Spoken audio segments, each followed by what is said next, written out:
خوبصورت آواز خوبصورت انداز کے ساتھ جسے بیان فرما رہے ہیں قاری حلیم ملتانی. چلیے بیان کو شروع کرتے ہیں.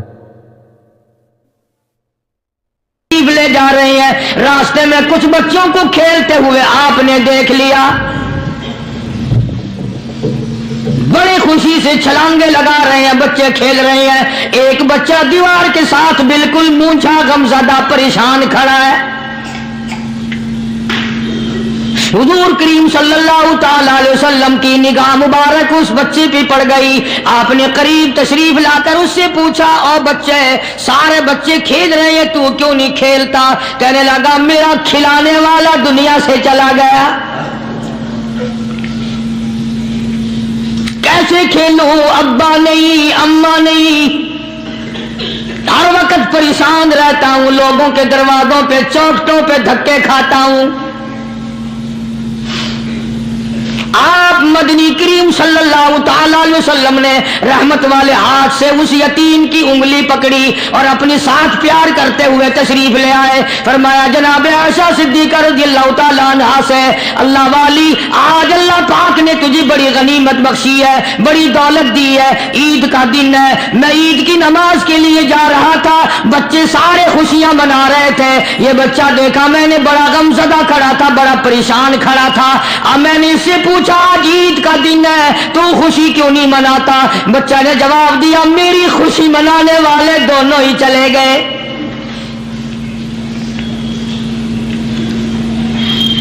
آج اللہ نے یہ موقع بخشا ہے، اسے نہلا دھلا، اس کو نئے کپڑے پہنا. معصوم بچے کے سر پہ ہاتھ پھیرتے ہوئے فرمایا بیٹا گھبرانا، یہ عائشہ صدیقہ تیری اماں ہے، میں محمد الرسول اللہ آج سے تیرا ابا بن گیا ہوں.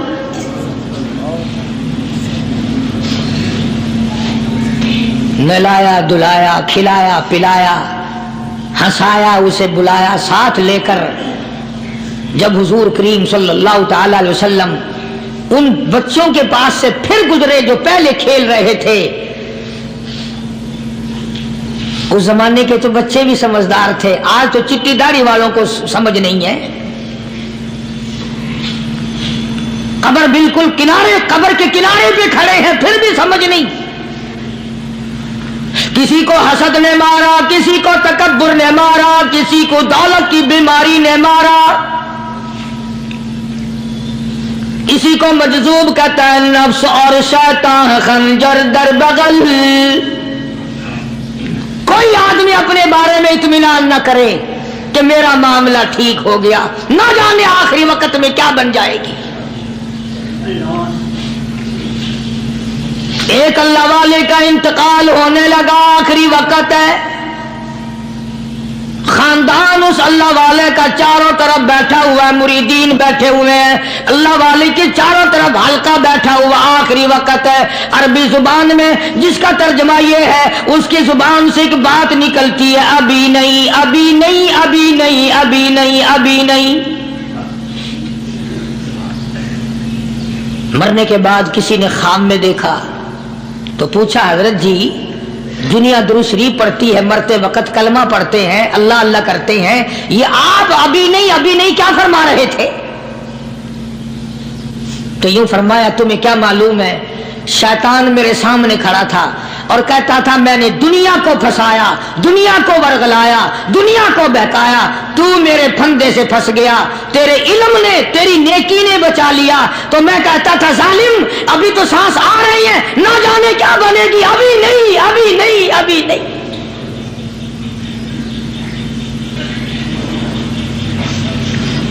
اسی کو مجذوب کہتا ہے کیا معلوم کیا بن جائے گا، کس حال میں دم نکلے گا، رات کو کیا ہو جائے گا، دن کو کیا بن جائے گا. فرمایا نفس اور شیطان ہے خنجر در بغل،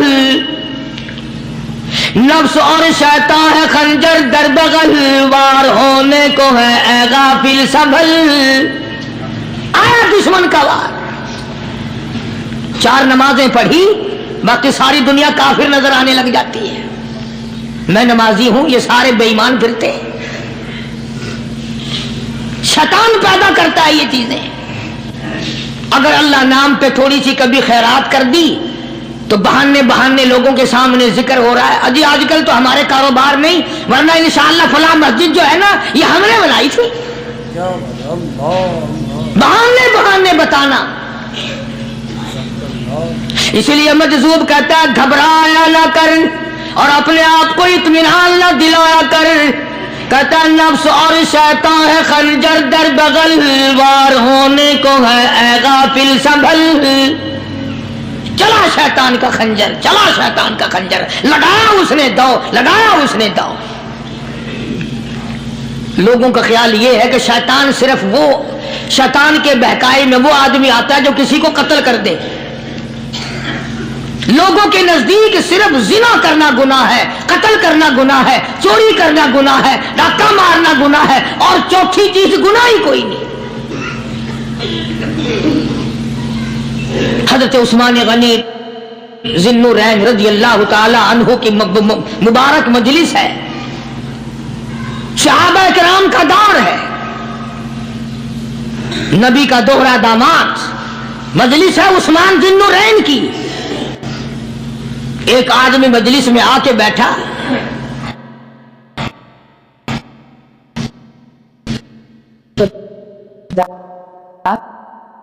You'll have to turn off airplane mode.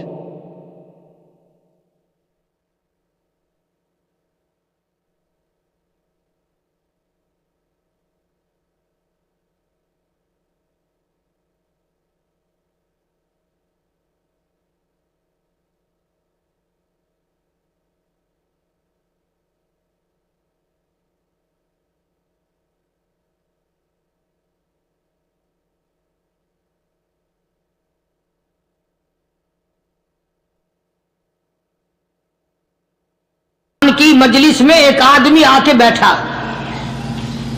تو حضرت عثمان فرماتے ہیں، توجہ، حضرت عثمان فرماتے ہیں،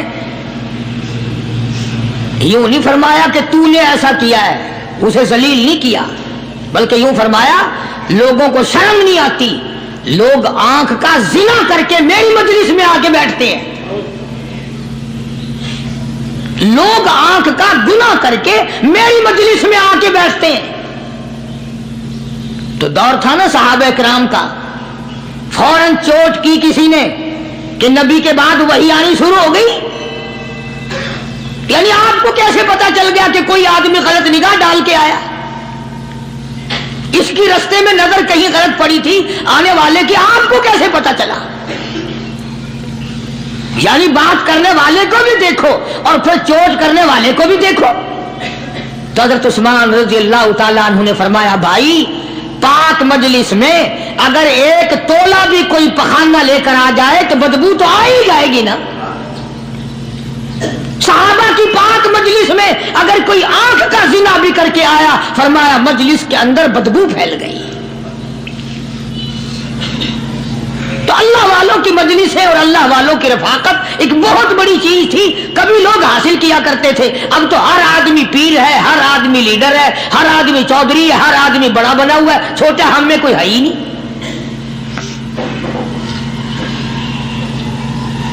اور ان ولیوں کی بھی الگ الگ بیچاروں کی رمزیں ہوتی ہیں۔ علماء کرام نے لکھا ہے، حضرت خواجہ باقی باللہ رحمت اللہ علیہ دلی میں مزار ہے، بہت بڑے بزرگ گزرے ہیں۔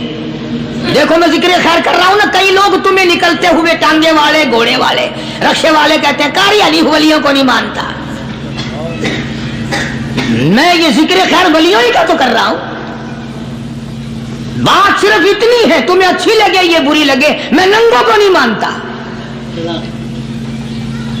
میرے نزدیک ولی وہ ہے جس کی رگ رس سے، نس نس سے، خون کے قطرے قطرے سے، ہر ادا سے، ہر سنت سے، ہر طریقے سے محمد عربی صلی اللہ علیہ وسلم کی سنت زندہ ہوتا ہو۔ میں اس کو ولی نہیں مانتا جو کپڑوں سے ننگا پھرتا ہو۔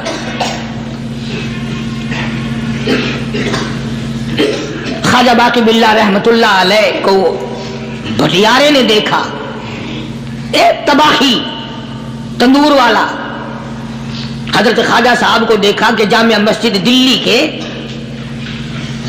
پیڑیوں پہ، سیڑھی پہ کبھی چڑھتے ہیں کبھی اترتے ہیں، کبھی چڑھتے ہیں کبھی اترتے ہیں، پریشانی کا عالم۔ تو تباہی تو ضرور تھا، بٹیارہ تو تھا، مگر تھا تو دلی کا۔ وہ سمجھ گیا کہ حضرت کو کوئی پریشانی ہے، پہنچا اور جا کے کہنے لگا حضرت کیا بات ہے، آج رات کافی گزر گئی ہے، آرام فرماؤ، کبھی چڑھتے ہو کبھی اترتے ہو، پریشانی کیا پریشانی ہے؟ فرمایا 4 مہمان ہیں، کھانا کھلانا ہے، میرے پلے کچھ نہیں۔ اندازہ لگاؤ، ابھی ابھی ولی یہ کہہ رہا کہ میرے پلے دھیلا دمڑی کچھ نہیں، 4 مہمان ہیں، شرمندہ ہوں ان کو کھانا کھلانے کے لیے۔ تو وہ کہنے لگا حضرت یہ کون سی فکر کی بات ہے، میں بھی لاتا ہوں۔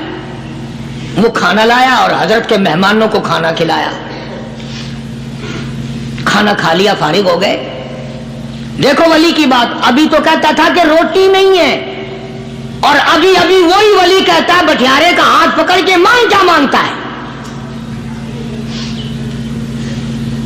مانگ کیا مانگتا ہے۔ اب تیرے جیسا اگر وہاں ہوتا تو کہتا کہ جی کوئی گورنری سرمنری دلاؤ، اسمبلی کی ممبری دلاؤ، کوئی توڑے علاقے کا ڈھیر سیاح ہو گیا تو آخیا کہ جی میں کو بئی پر نہ دو، پہلی پرانی تھی گئی ہے ہوں میں کو کوئی نوی لاوی چا پر نہ ہو، یہ شے منگنی ہے، ہو کیا منگیا۔ خواجہ باقی باللہ رحمت اللہ علیہ بٹیارے کا ہاتھ پکڑے کھڑے ہیں، فرمانے لگے مانگ کیا مانگتا ہے۔ وہ تباہی بھی دلی کا تھا نا، کہنے لگا حضرت بس اللہ کا دیا سب کچھ ہے، بس آپ رہنے دیں۔ فرمایا نہیں نہیں، مانگ کیا مانگتا ہے۔ اس نے کہا حضرت پھر اگر دینے پہ ہی آئے ہو نا، اور اگر اتنا ہی دریائے کرم جوش میں ہے اور آپ دینے کا جذبہ لیے ہوئے ہیں، پھر مجھے اپنے جیسا بنا دو، اپنے جیسا بنا دو۔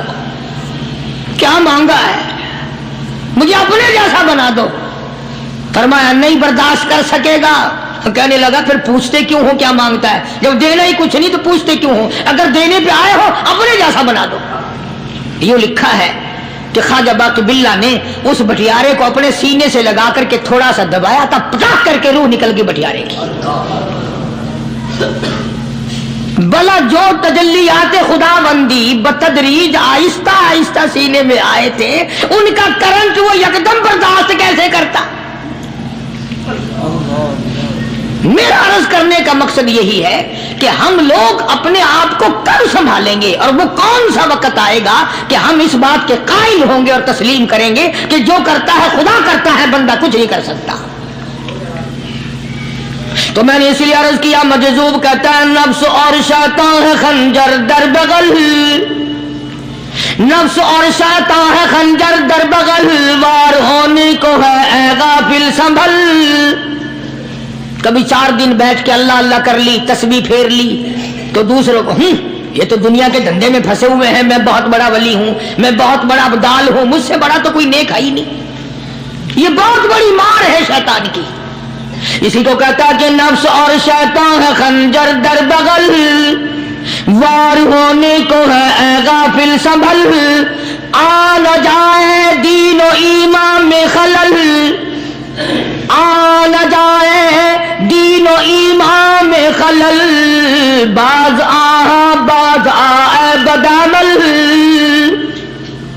کچھ تو سوچ، کس کی تو پیداوار ہے، کس نے تجھے بنایا، کس نے تجھے یہ آنکھیں دی، کس نے یہ لب دیے، کس نے یہ دل دیا، کس نے یہ دماغ دیا، کس نے یہ شعور بخشا، کس نے یہ ساری چیزیں عطا فرمائی۔ اللہ پاک کی ذات فرماتی ہے او لوگو مجھے بھی بڑا دکھ لگتا ہے، مجھے بھی بڑا صدمہ ہوتا ہے، میرا قہر جوش میں آ جاتا ہے جب پیاری شکل بناؤں میں، پیاری صورت بنائی میں نے، پیارا ماتھا سونی شکل بنائی میں نے، جب میری چوکھٹ کے سوا دوسروں کے دروازے پہ جا کے تو ماتھا رکھتا ہے، فرمایا میرا قہر جوش میں آتا ہے تجھے برباد کر دوں۔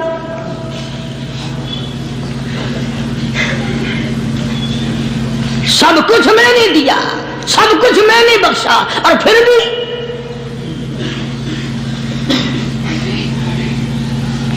شاہ عبد القدوس